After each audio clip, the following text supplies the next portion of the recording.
கடவுளுடன் காலை வணக்கம்.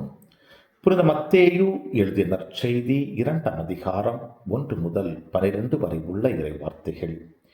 ஏரோது அரசன் காலத்தில் யூதேயாவில் உள்ள பெத்லெகேமில் இயேசு பிறந்தார்.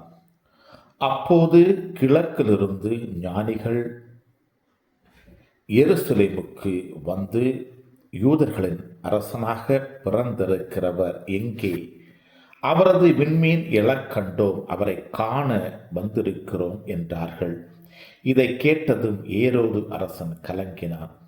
அவனோடு எருசலேம் முழுவதும் கலங்கிற்று. அவன் எல்லா தலைமை குருக்களையும் மக்களிடையே இருந்த மறைநூல் அறிஞர்களையும் ஒன்று கூட்டி மெசியா எங்கே பிறந்தார் என்று அவர்களிடம் விசாரித்தான். அவர்கள் அவனிடம், யூதேயாவிலுள்ள பெத்லெகேமில் அவர் பிறக்க வேண்டும், ஏனெனில் யூதா நாட்டு பெத்லெகேமே, யூதாவின் ஆட்சி மையங்களில் நீ சிறந்ததே இல்லை. ஏனெனில் என் மக்களாகிய இஸ்ரவேலை ஆயரென ஆள்பவர் ஒருவர் உன்னகத்திலிருந்தே தோன்றுவார் என்று இறைவாக்கினர் எழுதியுள்ளார் என்றார்கள். பின்பு ஏரோது யாருக்கும் தெரியாமல் ஞானிகளை அழைத்து கொண்டு போய் விண்மீன் தோன்றிய காலத்தை பற்றி விசாரித்து உறுதி செய்து கொண்டான்.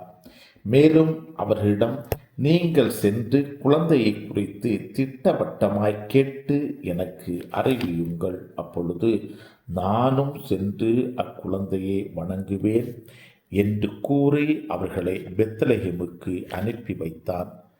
அரசன் சொன்னதை கேட்டு அவர்கள் புறப்பட்டு போனார்கள். இதோ, முன்பு எழுந்த விண்மீன் தோன்றி குழந்தை இருந்த இடத்திற்கு மேல் வந்து நிற்கும் வரை அவர்களுக்கு முன்னே சென்று கொண்டிருந்தது. அங்கே நின்ற விண்மீனை கண்டதும் அவர்கள் மட்டில்லா பெருமகிழ்ச்சி அடைந்தார்கள். வீட்டிற்குள் அவர்கள் போய் குழந்தையை அதன் தாய் மரியா வைத்திருப்பதை கண்டார்கள். நெடுஞ்சான் கிடையாய் விழுந்து குழந்தையை வணங்கினார்கள்.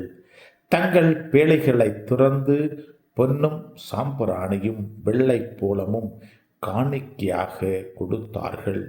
ஏரோதிடம் திரும்பி போக வேண்டாம் என்று கனவில் அவர்கள் எச்சரிக்கப்பட்டதால் வேறு வழியாக தங்கள் நாடு திரும்பினார்கள்.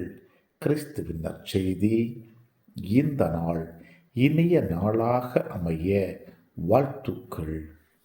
चल चला चल सला सला सला चल चला चल चल चला चल பல பல பல புதுமைகள் பெருமைகள் இனிமைகள் இறங்கிய நல்ல நாள், ஒரு நல்ல நாள், நம் தேவன் தந்த நாள், இது நல்ல நாள்,